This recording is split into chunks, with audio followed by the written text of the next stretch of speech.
कांग्रेस अध्यक्ष मल्लिकार्जुन खड़गे के बजट वाले बयान पर पीएम मोदी ने कांग्रेस पर निशाना साधा। कहा, कांग्रेस बुरी तरह से बेनकाब हो चुकी है। पीएम ने कहा, कांग्रेस पार्टी को यह एहसास हो रहा है कि झूठे वादे करना तो आसान है, लेकिन उन्हें सही तरीके से लागू करना मुश्किल या असंभव है। पीएम ने कांग्रेस शासित राज्यों पर भी निशाना साधा। उन्होंने कहा, हिमाचल प्रदेश, कर्नाटक और तेलंगाना में विकास की गति और राजकोषीय स्थिति बद से बदतर होती जा रही है। कांग्रेस अध्यक्ष मल्लिकार्जुन खड़गे ने ट्वीट कर पीएम मोदी पर साधा निशाना। का झूठ, छल, जालसाजी, लूट और प्रचार ये 5 विशेषण हैं जो आपकी सरकार को सबसे अच्छे से परिभाषित करते हैं। प्रधानमंत्री मोदी के बयान पर कांग्रेस महासचिव केसी वेणुगोपाल ने किया पलटवार। कहा, हम अपने वादों को कर्नाटक में बेहतर तरीके से लागू कर रहे हैं, कोई भी इसकी जांच कर सकता है। कांग्रेस अध्यक्ष मल्लिकार्जुन खड़गे ने कर्नाटक के उप मुख्यमंत्री डीके शिवकुमार को शक्ति स्कीम की समीक्षा करने की बात कहने पर सुनाई खरी खोटी। कांग्रेस अध्यक्ष मल्लिकार्जुन खड़गे ने पार्टी नेताओं को चेताया। कहा, यदि आप बजट पर विचार किए बिना वादे करते हैं तो ये दिवालियापन की ओर ले जाएगा।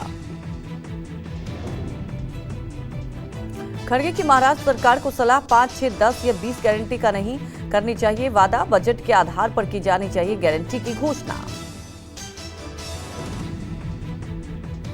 बीजेपी का बड़ा हमला। रविशंकर प्रसाद ने कहा, कांग्रेस अपने वादे पूरे नहीं करती। राहुल खड़गे देश से मांगे माफी।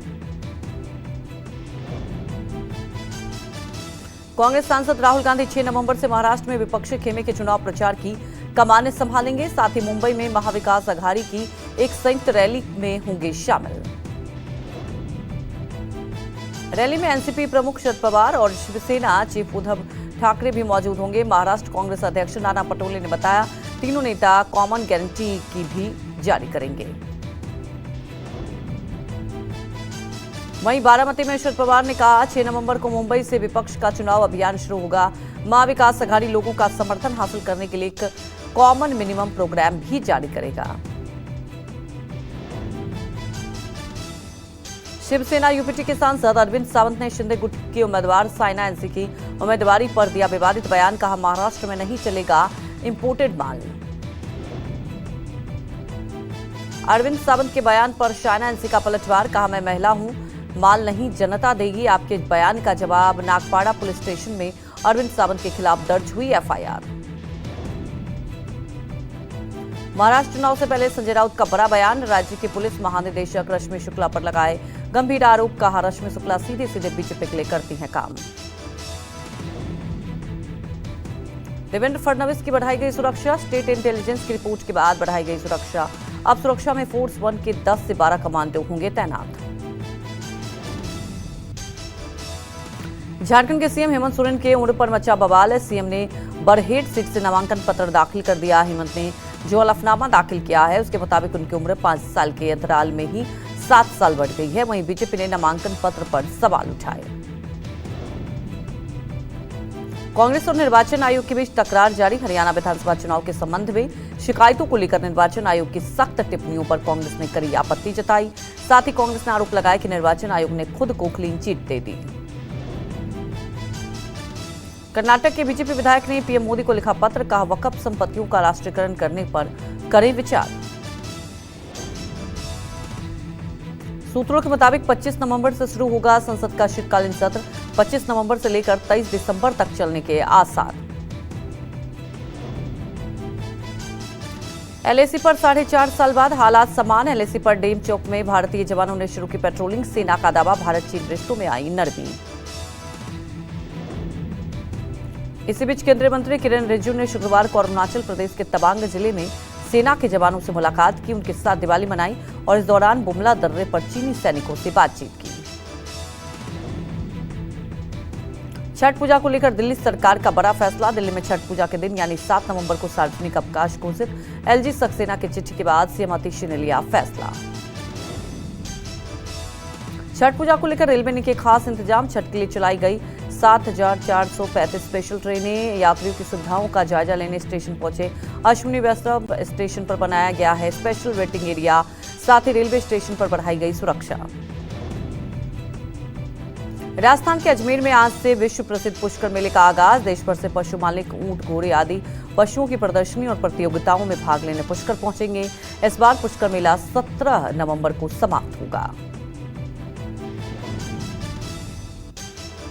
जम्मू कश्मीर में गैर कश्मीरियों पर फिर हमला। बड़गाम में 2 बाहरी मजदूरों को आतंकियों ने गोली मारी। दोनों के हालात गंभीर। पूरे इलाके में सर्च ऑपरेशन जारी। एमपी के बांधवगढ़ में हाथियों की मौत पर मचा हड़कंप। सीएम मोहन यादव ने बुलाई इमरजेंसी मीटिंग।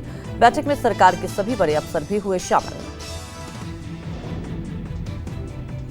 जाने माने फैशन डिजाइनर रोहित बाला का निधन। 63 साल की उम्र में ली आखिरी सांस। लंबे वक्त से दिल की बीमारी से जूझ रहे थे रोहित बाल।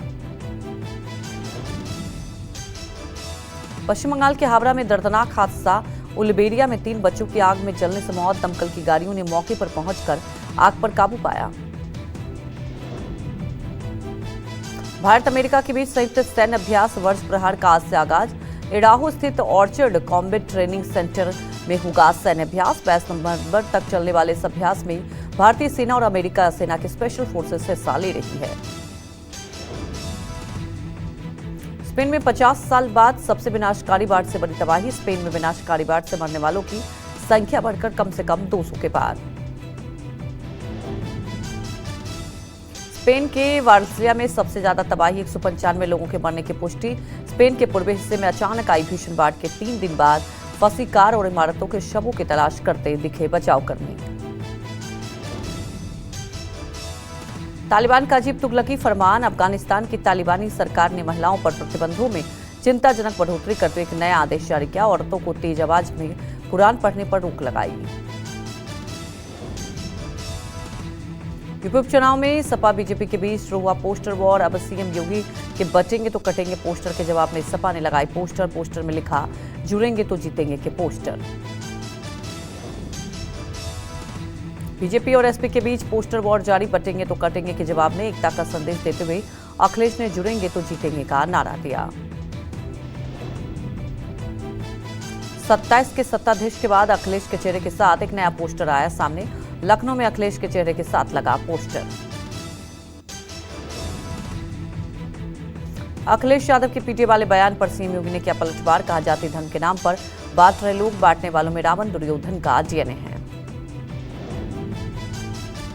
सीएम योगी ने विपक्ष पर निशाना साधते हुए कहा विपक्ष को मौका मिलने पर सिर्फ गुंडागर्दी करेंगे। सनातन धर्म मजबूत होगा तो देश मजबूत होगा। यूपी उपचुनाव के बीच नगीना के सांसद चंद्रशेखर आजाद ने सीएम योगी पर लगाए गंभीर आरोप।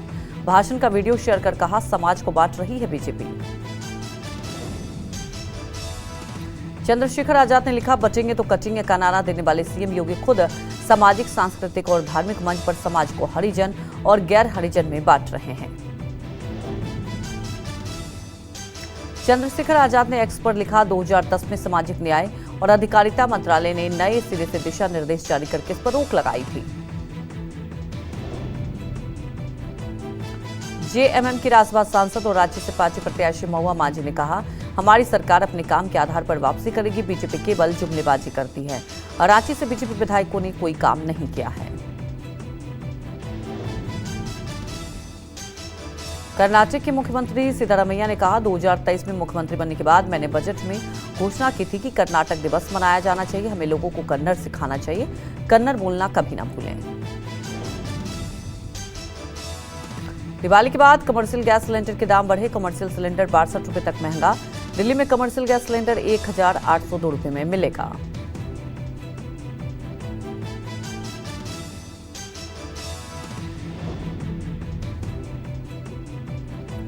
सिलेंडर के दाम में इजाफे के बाद कोलकाता में अब कमर्शियल सिलेंडर 1911 में मिलेगा तो वहीं मुंबई में सिलेंडर 1692 रुपए में मिलेगा।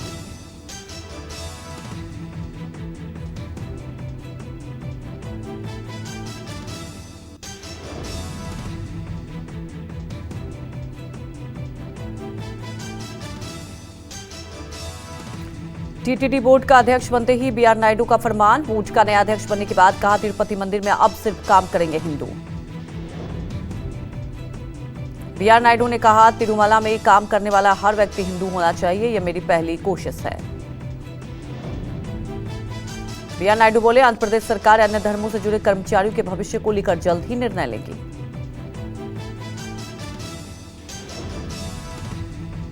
रेलवे टिकट बुकिंग के नियमों में बदलाव, 60 दिन पहले बुक होंगे रेलवे के एडवांस रिजर्वेशन टिकट। रेलवे ने टिकट के एडवांस रिजर्वेशन का टाइम पीरियड 120 दिन से घटाकर 60 दिन किया। टिकटों को लेकर नया नियम लागू। रेल मंत्रालय के मुताबिक एडवांस ट्रेन टिकट बुकिंग के नए नियमों का पहले से बुक किए गए टिकटों पर कोई असर नहीं होगा। 120 दिनों के एडवांस रिजर्वेशन पीरियड के तहत 31 अक्टूबर तक बुक किए जा चुके हैं। दिल्ली में दिवाली के बाद प्रदूषण के लेवल में खतरनाक इजाफा। सीपीसीबी के मुताबिक नेहरू नगर, पचपरगंज, अशोक विहार और ओखला में एक्यूआई का स्तर 350 से 400 के बीच पहुंचा। अलीपुर में 350, आनंद विहार में 396, अशोक विहार में 384 आया और वहीं बवाना में 388, चांदनी चौक में 336, दिलसाद गार्डन में 257 एक्यूआई दर्ज किया गया। पंजाबी बाग में 391, सोनिया विहार में 392, अरविंदो मार्ग की बात की जाए तो 312, जबकि नजफगढ़ 329, नरेला में 288, जवाहरलाल नेहरू 340 और लोधी रोड में 352 एक्यूआई दर्ज किया गया। नोएडा स्टेशन में भी प्रदूषण का स्तर काफी बढ़ा। एक्यूआई 325 के पार। धुंध के कारण सड़कों पर विजिबिलिटी घटी, 500 मीटर के आसपास विजिबिलिटी। प्रदूषण के कारण लोगों को सांस लेने में तकलीफ हो रही है। पिछले 24 घंटे में बढ़े प्रदूषण के स्तर को पराली के अलावा दिवाली में मचे पटाखे बताया जा रहा है। जो एक्यूआई लेवल है वो दिल्ली एनसीआर में बहुत ज़्यादा बढ़ा हुआ है। जिस तरीके से दिल्ली के कई इलाकों में जो एक्यूआई है वो 400 के पार पहुंच गया है, वहीं कमोबेश जो नोएडा है, नोएडा की भी स्थिति यही है। जो ये सामने आप तस्वीरों में बिल्डिंग देख रहे हैं, ये मेरे से करीब 150 मीटर की दूरी पे है, लेकिन इसका जो पिछला कोना है वो करीब 450 से 500 मीटर है, लेकिन विजिबिलिटी जो है वो बेहद कम हो गई है। यानी कि साफ है कि जो विजिबिलिटी है वो इस इलाके में करीब 500 मीटर के आसपास रह गई है। बड़े पैमाने पर आतिशबाजी से हरियाणा पंजाब में छाए धुंध के बादल। कई इलाकों में दिवाली की रात एक्यूआई खराब, लोगों का सांस संबंधी बीमारियों का खतरा बढ़ा। राजधानी दिल्ली में खराब गुणवत्ता वाली हवा के प्रभाव को कम करने के लिए पानी का छिड़काव किया जा रहा है। इंडिया गेट सर्कल के पास किया जा रहा है पानी का छिड़काव। दिल्ली में बढ़े प्रदूषण को लेकर जगह जगह पानी का छिड़काव। पानी टैंकर के जरिए हवा में प्रदूषण के प्रभाव को कम करने के लिए पानी का छिड़काव किया जा रहा है। दिल्ली में हवा के साथ पानी भी हुआ जहरीला। कालिंदी कुंज के पास यमुना में गाढ़ा जहरीला झाग तैर रहा है।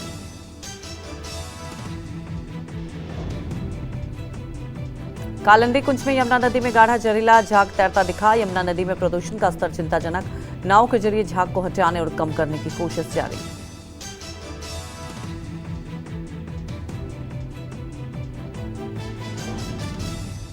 प्रदूषण का स्तर जो है वो लगातार बढ़ता जा रहा है। आप सामने तस्वीरों में देख सकते हैं कि जो यमुना में झाग है वो झाग बीच में कुछ कम हुए थे, लेकिन फिर से कमोबेश वही स्थिति जो है दोबारा बन गई है कि यमुना में जो झाग है वो करीब यानी कि पानी की सतह से 3 फीट ऊपर तक जो झाग है, जो फैन बना हुआ है वो ऊपर तक जा रहा है और लगातार जो है यहाँ पर ये जो झाग है ये बनता हुआ दिखाई दे रहा है। कालिंदी कुंज में झाग की मोटी परत को लेकर बोले बीजेपी नेता शहजाद पूनावाला। 10 सालों से 7,000 करोड़ यमुना नदी की सफाई के लिए मिले, जिसे दिल्ली सरकार ने भ्रष्टाचार में खा लिए।